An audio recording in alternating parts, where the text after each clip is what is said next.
मित्रों नमस्कार, मैं गौरव त्रिपाठी एक बार पुनः आप सभी के सामने उपस्थित हूँ एक नए टॉपिक उपराष्ट्रपति के साथ। जैसा कि आप में से जो बच्चे मेरे साथ जुड़े हुए हैं, चैनल से जुड़े हुए हैं, वो जानते हैं कि चैनल पर STS ऑनलाइन पर भारतीय संविधान और शासन की श्रृंखला चलाई जा रही है और संविधान सभा से यानी कि प्रथम लेक्चर से, पहले पार्ट से राष्ट्रपति तक हम आ चुके हैं। बीच के सारे टॉपिक्स कवर किए गए हैं मेरे द्वारा। आप बिंदुवार जाके चैनल की प्लेलिस्ट पे जाके देख सकते हैं। उपराष्ट्रपति आज हम अध्ययन करेंगे। इससे पहले हम राष्ट्रपति के विषय में बहुत ही विस्तार से 2 सेपरेट लेक्चर्स में डिस्कस कर चुके हैं। तो आप में से जिसने उपराष्ट्रपति से पहले राष्ट्रपति का चैप्टर नहीं देखा है, वो राष्ट्रपति का चैप्टर जरूर देखें, क्योंकि कहने को तो उपराष्ट्रपति अपने आप में एक सेपरेट टॉपिक है, एक सेपरेट विषय है, पढ़ने के लिए एक सेपरेट लेक्चर है ये। लेकिन अगर आप राष्ट्रपति का लेक्चर देखने के बाद इसे देखते हैं तो बहुत कुछ चीज़ें यहाँ आसान हो जाती हैं। आसान इसलिए क्योंकि लगभग आपको सारे टॉपिक्स वही कवर करने हैं यहाँ उपराष्ट्रपति में जो आपने राष्ट्रपति में पढ़े हैं। तो इंटरलिंकिंग अच्छी होती है और कोई भी विषय हो, जब तक आप इंटरलिंकिंग नहीं करते हैं तब तक उतनी अच्छे से समझ नहीं बनती। चलिए आते हैं उपराष्ट्रपति की ओर। जैसा कि राष्ट्रपति पर हमने चर्चा करी कि भारत का एक राष्ट्रपति होगा, उसके निर्वाचन संबंधी जो शर्तें विशेषताएं होंगी, जो भूमिकाएं होंगी, उसकी शक्तियों में जो उसके बंटवारे होंगे, शासन में उसके जो कार्य होंगे, महाभियोग की जो परंपरा है, सब कुछ हमने बहुत विस्तार से राष्ट्रपति के बारे में पढ़ा। ऐसा ही लगभग सब कुछ हम उपराष्ट्रपति के विषय में यहाँ अध्ययन करेंगे। तो सबसे पहले आपको कुछ अनुच्छेदों के विषय में बताते हैं उपराष्ट्रपति से संबंधित, फिर हल्के हल्के कैटेगरीज को आगे बढ़ाएंगे। तो जैसा आप जानते हैं कि भारतवर्ष में सबसे ऊपर यानी वरीयता क्रम में सबसे ऊपर राष्ट्रपति आसीन होते हैं और इसलिए हम उनको भारत का प्रथम नागरिक भी कहते हैं, फर्स्ट सिटीजन ऑफ इंडिया। ठीक उनके बाद यानी कि अगर वरीयता क्रम की बात करें तो राष्ट्रपति के बाद दूसरे नंबर पर जिन महानुभाव की उपस्थिति होती है वो होते हैं उपराष्ट्रपति महोदय। तो वरीयता क्रम में याद रखें, नंबर 2 इनका स्थान होता है राष्ट्रपति की ठीक बाद उपराष्ट्रपति। आप कुछ अनुच्छेदों के विषय में आप यहां पे देखें क्योंकि यहां से क्वेश्चंस बहुत आते हैं। जैसा आपने राष्ट्रपति में पढ़ा कि अनुच्छेद 52 में लिखा हुआ है, आर्टिकल 52 में, कि भारत का एक राष्ट्रपति होगा, ठीक उसी प्रकार अनुच्छेद 63 में लिखा हुआ है कि भारत का एक उपराष्ट्रपति होगा। तो ऐसे इंटरलिंकिंग करके पढ़ें। अनुच्छेद 52 कहता है कि भारत का एक राष्ट्रपति होगा, अनुच्छेद 63 कहता है कि भारत का एक उपराष्ट्रपति होगा। तो 63 कहता है कि भारत का एक उपराष्ट्रपति होगा, अनुच्छेद 64 कहता है कि भारत का उपराष्ट्रपति राज्यसभा का पदेन सभापति होगा। अब देखिए, राष्ट्रपति संसद का हिस्सा होता है, लोकसभा, राज्यसभा और राष्ट्रपति ये तीनों मिलकर संसद बनाते हैं। उपराष्ट्रपति के विषय में आपको 2-3 चीजें बहुत विशेषता से याद रखनी है। जब मैंने आपको अनुसूचियां पढ़ाई थी तो अनुसूचियों के समय मैंने आपको पढ़ाया था, आप अनुसूची के लेक्चर में जाके देखें कि जो वेतन और भत्तों के प्रावधान हैं वो राज्यसभा के सभापति और उपसभापति के विषय में है। अर्थात उपराष्ट्रपति को उपराष्ट्रपति के पद पर वेतन नहीं मिलता। ये बहुत बार मैंने पहले भी बताया है, दोबारा भी बता रहा हूं। क्यों नहीं मिलता? क्योंकि वो राज्यसभा का पदेन सभापति होता है, उसको राज्यसभा के सभापति के रूप में वेतन भत्ते मिलते हैं और उसका मुख्य कार्य भी यही है। जैसे आपने राष्ट्रपति पढ़ा, थोड़ा सा रिकॉल कराता हूं, राष्ट्रपति आपने पढ़ा तो राष्ट्रपति की आपने बहुत सारी शक्तियां पढ़ी, कार्यकारी शक्ति, विधायी शक्ति, आपातकालीन शक्ति, वित्तीय शक्ति, बहुत सारी शक्तियां राष्ट्रपति में निहित होती है और राष्ट्रपति उनको शासन चलाने के लिए समय समय पे अलाउ करता है, अपने द्वारा उनको अलाउ करवाता है। ठीक इसी प्रकार अगर उपराष्ट्रपति की बात करें तो कहने को ये एक सामान्य पद है, लेकिन उपराष्ट्रपति के 2 प्रमुख कार्य होते हैं। आप आगे पढ़ेंगे इस विषय में, लेकिन यहां पे चूंकि एक कार्य लिखा हुआ है कि राज्यसभा का पदेन सभापति होता है, एक और कार्य इसका होता है कि उपराष्ट्रपति राष्ट्रपति के पद पर भी कार्य करता है। अगर राष्ट्रपति की मृत्यु हो गई है, राष्ट्रपति का पद रिक्त है, उस पर महाभियोग के द्वारा उसको हटा दिया गया है, किसी भी कारण से अगर राष्ट्रपति का पद रिक्त है तो ऐसी स्थिति में उपराष्ट्रपति राष्ट्रपति का भी कार्य करता है। तो 2 कार्य हैं। कौन कौन से प्रमुख 2 कार्य हैं? पहला कि वो राज्यसभा का पदेन सभापति होता है और दूसरा कि वो राष्ट्रपति की अनुपस्थिति में राष्ट्रपति के पद पर बैठता है। तो फिलहाल आपको यहां यह याद रखना है कि अनुच्छेद 64 ये कहता है कि राज्यसभा का पदेन सभापति उपराष्ट्रपति होता है। बहुत अच्छे से याद रखें। अनुच्छेद 65 वही बात कहता है जो मैंने अभी आपको बताया कि राष्ट्रपति की अनुपस्थिति में, अंडरलाइन करके पढ़े, पद रिक्त होने पर उपराष्ट्रपति राष्ट्रपति का कार्य करता है। तो दोनों अनुच्छेदों को साथ साथ याद रखें, ये दोनों इसके कार्य भी हैं और साथ साथ याद रखें। 64 क्या कहता है कि वो राज्यसभा का पदेन सभापति होगा, और 65 क्या कहता है कि अगर राष्ट्रपति का पद रिक्त है, राष्ट्रपति के पद पे कोई व्यक्ति आसीन नहीं है, तो वो यानी कि उपराष्ट्रपति राष्ट्रपति का काम करेगा। तो 64 और 65 को मिला के एक साथ पढ़ें। चलिए, अब ये कुछ मैंने अनुच्छेद लिख दिए हैं, हालांकि इन अनुच्छेदों के विषय में आप आगे बहुत विस्तार से पढ़ेंगे, लेकिन कभी कभी अनुच्छेद भी डायरेक्ट पूछ देता है कि उपराष्ट्रपति का निर्वाचन, उसकी योग्यता, उसका कार्यकाल और उसको पद से हटाना। देखिए, राष्ट्रपति को जब हम पद से हटाने की बात करते हैं तो वहां पे पर्टिकुलर शब्द प्रयोग करते हैं, महाभियोग। पढ़ा है आपने, मैंने पढ़ाया है आपको, और उसकी पूरी पर्टिकुलर प्रोसेस है कि किन किन प्रावधानों के आधार पर उस पर महाभियोग लगता है, कैसे लगता है, कैसे उसको हटाया जाता है। अगर हम उपराष्ट्रपति के पद की बात करें तो यहां पे किसी प्रकार के महाभियोग की चर्चा नहीं है, कोई महाभियोग उस पर नहीं लगता। एक सामान्य प्रक्रिया के तहत राज्यसभा से एक प्रस्ताव पारित होता है और उससे वो हटा दिया जाता है। अभी आगे विस्तार से आपको बताऊंगा। तो यहां पर आपको यह याद रखना है कि अनुच्छेद 66(1), सिर्फ 66 नहीं, 66(1) उपराष्ट्रपति के निर्वाचन की चर्चा करता है। 66(3) उपराष्ट्रपति पद की योग्यताओं की चर्चा करता है, कौन कौन सी योग्यताएं उसके अंदर होनी चाहिए। 67 का या 1 उपराष्ट्रपति का कार्यकाल बताता है, और 67 खा उपराष्ट्रपति को पद से हटाए जाने का प्रोसेस बताता है। तो ये चारों भी विशेषता से आप याद करें, क्योंकि अनुच्छेद से भी प्रश्न आ जाते हैं, अक्सर अनुच्छेद से प्रश्न आते हैं। ये चारों अनुच्छेद आप बहुत ही विशेषता से याद करें। तो ये तो अनुच्छेद के विषय में हो गया। अब जैसा कि मैंने आपको बताया अभी कि सिर्फ इतना पढ़ लेने भर से काम नहीं चलना है, आपको तो अंदर घुस के पढ़ना है कि योग्यताएं कौन सी होनी चाहिए, निर्वाचन किस प्रकार होगा, उसको पद से कैसे हटाया जाएगा। तो अब आप बिंदु बार आइए हर चीज पे। जैसे निर्वाचन पर आइए। अब देखिए, इंटरलिंकिंग करके मैं आपको बता रहा हूं, राष्ट्रपति और उपराष्ट्रपति एक साथ याद होगा आपको। निर्वाचन मंडल, निर्वाचन की परंपरा कैसी है उपराष्ट्रपति के विषय में, तो आप राष्ट्रपति के साथ अगर इसका तुलना करें, क्योंकि पद तो दोनों लगभग एक जैसे हैं, एक ऊपर बैठा है, एक नीचे बैठा है, तो राष्ट्रपति में भी निर्वाचक मंडल से एकल संक्रमणीय मत से या गुप्त मतदान से वोटिंग होती है। ठीक उसी प्रकार यहां पर भी एकल संक्रमणीय मत से या गुप्त मतदान से वोटिंग होती है। चुनाव मंडल वहां भी है, निर्वाचन मंडल वहां भी है, और निर्वाचन मंडल यहां भी है।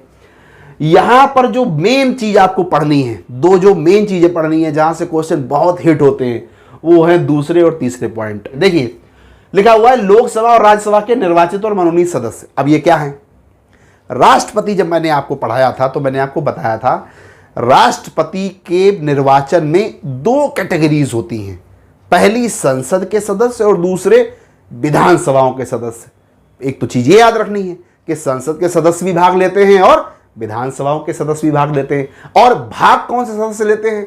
तो संसद, बहुत आराम से सुने, संसद के यानी लोकसभा और राज्यसभा के निर्वाचित सदस्य ही भाग लेते हैं राष्ट्रपति के चुनाव में।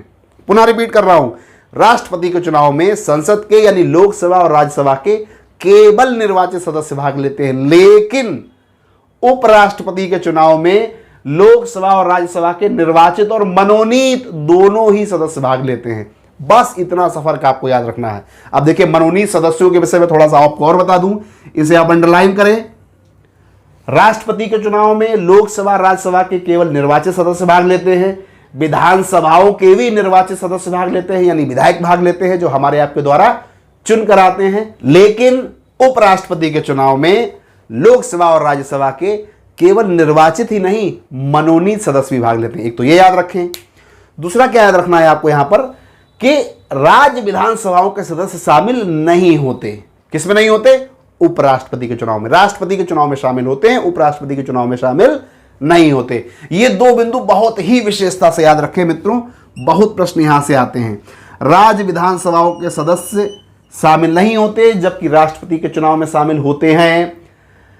लोकसभा और राज्यसभा के केवल निर्वाचित सदस्य शामिल होते हैं जो हमारे आपके द्वारा चुनकर आते हैं राष्ट्रपति के चुनाव में। लेकिन उपराष्ट्रपति की बात करें तो मनोनीत भी शामिल होते हैं। अब देखिए, मनोनीत सदस्यों से संबंधित अभी हाल फिलहाल में 2019 में एक संविधान संशोधन 126 आया था, संविधान संशोधन अधिनियम 126, और उसमें यह कहा गया, उसमें दो प्रावधान थे। एक तो यह था कि अनुसूचित जाति और जनजाति की जो आरक्षित सीटें हैं उनको 10 वर्ष के लिए बढ़ा दिया गया। पहले ये 25 जनवरी 2020 तक थी, आप नोट कर लें कहीं, अब इनको 10 साल के लिए बढ़ा दिया गया, यानी कि 25 जनवरी 2030 तक कर दिया गया। और दूसरा प्रावधान यह किया गया कि लोकसभा में जो 2 मनोनीत सदस्य होते हैं उनको बढ़ाने के लिए किसी प्रकार का उल्लेख नहीं किया गया। तो अब आप मोटा मोटा मान के चलें, वर्तमान परिदृश्य में, यानी आज की डेट में आप ये मान के चलें कि लोकसभा में जो 2 मनोनीत सदस्य हुआ करते थे,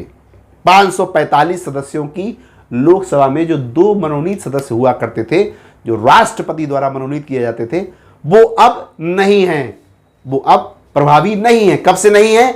126 में संविधान संशोधन से, जो दिसंबर 2019 में प्रभावी हुआ। तो ये याद रखें, चुनाव एकल संक्रमणीय या गुप्त मतदान से होगा, ये मैं आपको बताया। तो मोटी चीज क्या याद रखनी है आपको? लोकसभा राज्यसभा के निर्वाचित और मनोनीत दोनों सदस्य होंगे और राज्य विधानसभाओं के सदस्य शामिल नहीं होंगे। चलिए आइए, अर्हताएं या योग्यताएं, देखिए इसको भी अगर आप इंटरलिंकिंग करके पढ़ेंगे राष्ट्रपति के साथ तो चीजें बहुत आसान हो जाएंगी। कैसे? भारत का नागरिक होना चाहिए राष्ट्रपति को भी, उपराष्ट्रपति को भी। 35 वर्ष की आयु पूर्ण हो चुकी हो राष्ट्रपति की भी और उपराष्ट्रपति की भी। अब यहां पे बिंदु नंबर 3 याद रखना है आपको विशेषता से, इसको अंडरलाइन करिए, राज्यसभा सदस्य बनने के योग्य हो। अर्थात अगर हम राष्ट्रपति की बात करें तो वहां आपने पढ़ा है कि लोकसभा का सदस्य बनने योग्य हो, और उपराष्ट्रपति के विषय में राज्यसभा का सदस्य बनने योग्य हो। तो ये एक कैटेगरी इंटरचेंज, ये एक कैटेगरी भिन्न है। राष्ट्रपति में लोकसभा है और उपराष्ट्रपति में राज्यसभा है। किसी लाभ के पद पे ना हो, यानी किसी सरकारी सेवा में ना हो, किसी राज्य या केंद्र की सरकारी सेवा में ना हो। ये आपने राष्ट्रपति में भी पढ़ा है और उपराष्ट्रपति में भी सेम है। एक 5वां बिंदु भी याद रखें, यह भी अलग है राष्ट्रपति से। 20 प्रस्तावक हों और 20 अनुमोदक हों। प्रस्तावक और अनुमोदक, आपको ध्यान होगा, यदि नहीं ध्यान है तो मैं यहां बताता भी हूं और आप वीडियो भी देखें। राष्ट्रपति के विषय में जो योग्यता है, जो अर्हताएं हैं, वहां पर यह कहा गया है कि 20 प्रस्तावक और 20 अनुमोदक के स्थान पर 50 प्रस्तावक और 50 अनुमोदक राष्ट्रपति के विषय में, जबकि उपराष्ट्रपति के विषय में 20 प्रस्तावक और 20 अनुमोदक। ये याद रखें। देखिए, अगर इंटरलिंकिंग करके जब पढ़ते हैं तो उससे फायदा क्या होता है, आपको एक साथ 2 चीजें याद होती हैं, एक साथ 2 चीजें आपकी कवर होती हैं। और मैंने लिखा भी उस तरीके से है, आप वीडियो जाके देखेंगे राष्ट्रपति का तो आप पाएंगे मैंने पूरा फॉर्मेट ही ऐसे बनाया है कि एक साथ दोनों चीजें आपकी कवर हो, राष्ट्रपति और उपराष्ट्रपति। चलिए आइए, शपथ राष्ट्रपति दिलाता है उपराष्ट्रपति को, ये आप में से बहुत से बच्चे जानते हैं। कुछ शर्तें होती हैं इसके पद की, उपराष्ट्रपति के पद की कुछ शर्तें होती हैं। कौन कौन सी? एक तो संसद के किसी भी सदन का सदस्य नहीं होना चाहिए, संसद के किसी भी सदन का सदस्य ना हो। राज्य विधायिका के किसी भी सदन का सदस्य ना हो। अब देखो, ऐसा तो हो सकता है कि कोई विधायक है या कोई सांसद है, वो उपराष्ट्रपति के पद पर चुनाव लड़ा सकता है और जीत भी सकता है, उपराष्ट्रपति बन भी सकता है, लेकिन यहां तो लिखा है कि कोई सदस्य नहीं होना चाहिए।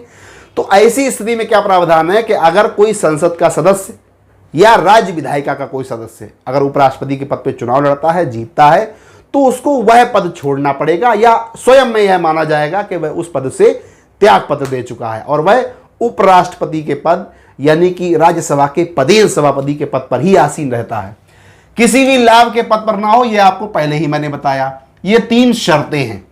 ठीक है, आइए पदावधि यानी कि कितने समय तक पद पे रहेगा। देखिए, आपने यहां पे क्या पढ़ा, मैंने आपको अनुच्छेद बताया, निर्वाचन 66(1), यहां पे निर्वाचन आपने पढ़ा।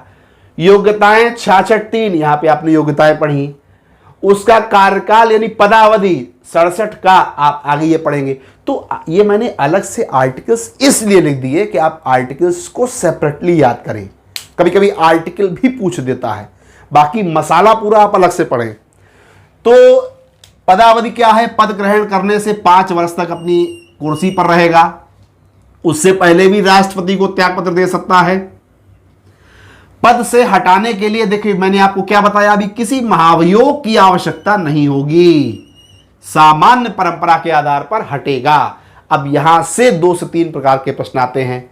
राष्ट्रपति पर महाभियोग लगाया जाता है लेकिन उपराष्ट्रपति पर महाभियोग नहीं लगता। पहली चीज तो याद रखें कि राष्ट्रपति पर महाभियोग लगता है जबकि उपराष्ट्रपति पर महाभियोग नहीं लगता। दूसरी चीज याद रखें, राष्ट्रपति में मैंने आपको बताया कि राष्ट्रपति पे कोई आरोप जो आरोपित किया जाता है महाभियोग के संबंध में या उसके हटाए जाने के संबंध में, वो किसी भी सदन से लगाया जा सकता है। यानी लोकसभा से भी वो आरोप लग सकता है, राज्यसभा से भी आरोप लग सकता है। लेकिन यहां पे यानी उपराष्ट्रपति के मसले पर आप एक चीज बहुत ही अच्छे से ध्यान रखें कि आरोप राज्यसभा से ही प्रारंभ होगा। लिखा भी है मैंने यहां, अच्छे से ध्यान रखें कि राज्यसभा से संकल्प पारित करके, यानी राज्यसभा से ही आरोप का प्रारंभीकरण होगा, संकल्प राज्यसभा से ही पारित किया जाएगा। जबकि राष्ट्रपति के मसले में या तो राज्यसभा से पारित हो या लोकसभा से पारित हो, किसी भी एक से आरोप पारित किया जा सकता है, पूर्ण बहुमत से हटाया जा सकता है। किसी महाभियोग की आवश्यकता नहीं है, सिर्फ पूर्ण बहुमत से हटाया जा सकता है। उपराष्ट्रपति को 14 दिनों का पूर्व नोटिस दिया जाना आवश्यक है। यह बिल्कुल वही कंडीशन है जो आपने राष्ट्रपति में पढ़ी है। तो ये इसके पदावधि की कुछ शर्तें हैं। अब पद रिक्तता यानी कि पद से, जैसे यहां पे लिखा है कि उसको 14 दिन के पूर्व नोटिस से संकल्प पारित करके हटा दिया जाएगा। अब मान लीजिए वो हट गया, वैसे तो उसकी सेवा काल 5 वर्ष है, लेकिन मान लीजिए पहले ही हटा, तो पहले के हटने की कंडीशन है, यानी पद रिक्त होगा वो किन किन कंडीशनों में होगा। या तो 5 वर्ष की पदावधि समाप्त करने पे एक प्रॉपर तरीके से, जैसे राष्ट्रपति और उपराष्ट्रपति हटते हैं अपने पद से, वैसे हटे, अन्यथा त्याग पत्र दे दे, अन्यथा उसे बर्खास्त किया जाए। अब बर्खास्त कैसे किया जाएगा, इस पर्टिकुलर तरीके से जो मैंने यहां पे लिखा है, उपराष्ट्रपति को बर्खास्त किया जाएगा, राष्ट्रपति पे महाभियोग लगाया जाएगा। तो या तो उसको बर्खास्त कर दिया जाए, या भैया उसकी मृत्यु हो जाए, या फिर उसका निर्वाचन ही अवैध घोषित हो जाए। अब निर्वाचन अवैध पर भी काफी प्रश्न आते हैं, वो देखिए। चुनाव विवाद क्या होते हैं, इससे उपराष्ट्रपति के या राष्ट्रपति के चुनाव से संबंधित कुछ विवाद हो जाते हैं और वो उच्चतम न्यायालय द्वारा निस्तारित किए जाते हैं। किसी भी प्रकार की कोई जांच है या कोई निर्णय है चुनाव से संबंधित, किसका चुनाव, राष्ट्रपति का चुनाव या उपराष्ट्रपति का चुनाव, वो उच्चतम न्यायालय यानी कि सुप्रीम कोर्ट द्वारा निस्तारित किए जाते हैं। तो यहां पे कुछ बिंदुओं को विशेषता से देखें। चुनाव से संबंधित सभी विवादों की जांच और निर्णय उच्चतम न्यायालय द्वारा किया जाएगा। सबसे पहला बिंदु तो ये याद रखें। दूसरा, निर्वाचक मंडल अपूर्ण होने पे, देखिए अगर निर्वाचक मंडल अपूर्ण है, निर्वाचक मंडल कौन कौन से हैं, पुनः रिकॉल करा रहा हूं, लोकसभा और राज्यसभा के निर्वाचित और मनोनीत दोनों प्रकार के सदस्य, अगर ये किसी प्रकार से अपूर्ण है तो उसके निर्वाचन को अवैध नहीं घोषित किया जा सकता। तो निर्वाचक मंडल के अपूर्ण होने पर चुनाव को चुनौती नहीं दी जा सकती। तीसरा है, उच्चतम न्यायालय द्वारा निर्वाचन अवैध घोषित करने पर, मान लीजिए निर्वाचन अवैध घोषित हो गया किसी ऐसे पहलू पर, किसी ऐसे विषय पर जिसपे सुप्रीम कोर्ट ने, उच्चतम न्यायालय ने यह पाया कि हाँ यह निर्वाचन अवैध है और गलत व्यक्ति इस पद पे आसीन हो गया है, तो ऐसी स्थिति में भी एक बहुत विशेषाधिकार दिया गया है उपराष्ट्रपति को कि निर्वाचन अवैध घोषित होने तक, मान लीजिए कल निर्वाचन अवैध घोषित हुआ तो आज उसके द्वारा अगर कोई कार्य किया गया है तो वह अमिट रहेगा, यानी वह व्यक्ति, तो यह घोषित कर दिया गया कि अवैध तरीके से अपनी सीट पर आया, उपराष्ट्रपति के पद के लायक वो हकदार नहीं था। लेकिन हमारे संविधान में यह वर्णन है कि अगर उसके द्वारा कोई कार्य पूर्व में किया गया है, घोषित कर देने की स्थिति में भी इस घोषणा से पूर्व उसके द्वारा किए गए कार्य अवैध घोषित नहीं होंगे। यानी कि वह व्यक्ति तो उपराष्ट्रपति के पद के लायक नहीं है, यह उच्चतम न्यायालय द्वारा घोषित कर दिया जाएगा, लेकिन इस घोषणा से पूर्व उसके द्वारा जो भी कार्य किए गए हैं वो कार्य वैध रहेंगे, उनमें किसी प्रकार की हीला वाली या उनको हटाया नहीं जाएगा, कार्य प्रभावी रहेंगे। तो ये उपराष्ट्रपति के विषय में लगभग सब कुछ है। जहां से प्रश्न आता है मैंने प्रारंभ में ही आपको बताया, दोबारा बता रहा हूं, रिकॉल करें आप। निर्वाचन के बिंदु 2, बिंदु 3 को अच्छे से पढ़ें, यहां से ज्यादातर प्रश्न आते हैं। अर्हताएं यानी योग्यताओं के बिंदु 3 और बिंदु 5 को विशेषता से पढ़ें, ऑब्जेक्टिव्स खूब इसके लगाएं, खूब प्रश्न आते हैं यहां से। इन अनुच्छेदों को विशेषता, देखिए 63, 64, 65 खूब पूछे जाते हैं, आप पढ़ें भी याद भी करें। विशेषता 66 के दोनों सब ब्लॉक्स और 67 के दोनों सब ब्लॉक्स, इन चारों को विशेषता से याद रखें, यहां से प्रश्न आने के चांसेस ज्यादा रहते हैं। देखिए आसान चीजें बहुत पूछी गई हैं, बहुत बार पूछी गई हैं। अब वो ये नहीं पूछता कि 63 में क्या लिखा है, 52 में क्या लिखा है, 72 में क्या लिखा है, ये सब बहुत पूछा गया है, पूछा जाता भी है, लेकिन प्रायः एग्जामिनर ये मानता है कि आपको ये आता है, तो नई नई चीजें पूछने की कोशिश करता है। तो ये 4 नए नहीं है, ऐसा नहीं है कि बनाए गए हैं मेरे या किसी अन्य के द्वारा, लेकिन नए से तात्पर्य पूछे कम जाते हैं। तो इन 4 को विशेषता से पढ़ें, ये पॉइंट्स विशेषता से पढ़ें।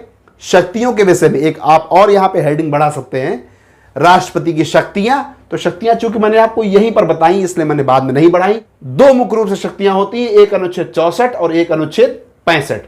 एक तो वो राज्यसभा का सभापति होता है, पदेन सभापति होता है, और दूसरा अगर राष्ट्रपति अपने पद पर नहीं है तो उपराष्ट्रपति ही राष्ट्रपति का कार्य करता है, ये उसका एक प्रमुख कार्य होता है। तो ये 2 कार्य होते हैं, अनुच्छेद 64 और 65 में ये वर्णन है। आप अलग से एक हेडिंग डाल के, जैसे ये हेडिंग्स पड़ी हुई है, ऐसे ही आप एक अलग से सेपरेट हेडिंग डाल के राष्ट्रपति की शक्तियां डाल के ये दोनों बिंदु अलग से भी लिख सकते हैं। तो इसको अच्छे से रिवाइज करें। राष्ट्रपति के साथ साथ आज उपराष्ट्रपति भी अध्याय समाप्त कर दिया गया है। प्रयास यही है कि इतना विस्तार से बताया जाए कि कुछ भी छूटने ना पाए। देखिए ये सब लिख देने का मकसद क्या है, ये सब लिख देने का मकसद सिर्फ इतना है, एक तो आपको स्पष्टता से नोट्स बनाने में कोई परेशानी ना हो, दूसरा आपकी समझ अच्छे से विकसित हो। अगर सिर्फ पॉइंट लिख के मैं आपको समझाऊं और बोलूं तो इस चीज की उम्मीद बहुत ज्यादा है कि आप में से बहुत से बच्चे सुनेंगे, समझ में भी आएगा, लेकिन नोट करने की जहमत उतने अच्छे से नहीं उठाएंगे जितने अच्छे से यहां लिख देने के बाद आप नोट करेंगे। तो इसको एज इट इज आप नोट करें, कुछ पॉइंट्स जो मेरे मुंह से और निकलते हैं जो यहां नहीं लिखे वो भी नोट करें। मकसद सिर्फ आपका प्री निकालना नहीं है। देखिए ये आप एज इट इज ऐसे पॉइंट वाइज क्यों नोट करें, क्योंकि आपको मेंस में आंसर राइटिंग करनी है और आंसर राइटिंग में आपको ऐसे ही छापना है पूरा का पूरा, तो वहां पे आपको ये नोट्स बहुत काम आएंगे। चलिए मित्रों, बहुत जल्दी दोबारा मुलाकात होती है आपके साथ, जल्दी ही एक नए चैप्टर के साथ। राष्ट्रपति उपराष्ट्रपति खत्म हो चुका है, हम लगभग आधे सफर पर आ चुके हैं और लगभग 40% क्वेश्चन हम संविधान का आपके सामने प्रस्तुत कर चुके हैं। अभी तक भी जितने आपने चैप्टर पढ़े, यानी संविधान सभा से प्लेलिस्ट पे आप जाएंगे तो संविधान सभा से लेके और आज यानी उपराष्ट्रपति तक सारे चैप्टर से लगभग 17-18 चैप्टर्स भी आप अगर थॉरोली पढ़ लेते हैं तो आपको 60% 70% क्वेश्चन सिर्फ इन चैप्टर से मिलने हैं। हल्के हल्के सफर अपना आगे बढ़ रहा है, बहुत जल्दी उम्मीद करते हैं कि बहुत जल्दी संविधान को समाप्त कर दिया जाएगा। संविधान के बाद आप में से बहुत से बच्चों के कमेंट्स आते हैं कि सर इतिहास पढ़ाइए, तो संविधान के बाद मैं इतिहास प्रारंभ करूंगा। सबसे पहले संविधान समाप्त होगा, बहुत जल्दी अगले चैप्टर पर आते हैं। चैप्टर का नाम संसद है। संसद 2 से 3 चैप्टर्स में खत्म होगा क्योंकि वो एक बड़ा टॉपिक है, बहुत ब्रॉड उसका स्कोप है, बहुत कुछ उससे पूछा जाता है। छोड़ूंगा कुछ भी नहीं, तो हो सकता है 2 से 3 लेक्चर या 4 लेक्चर, छोटे छोटे लेक्चर्स बने संसद पे। चलिए बहुत जल्दी मिलता हूं दोबारा, धन्यवाद।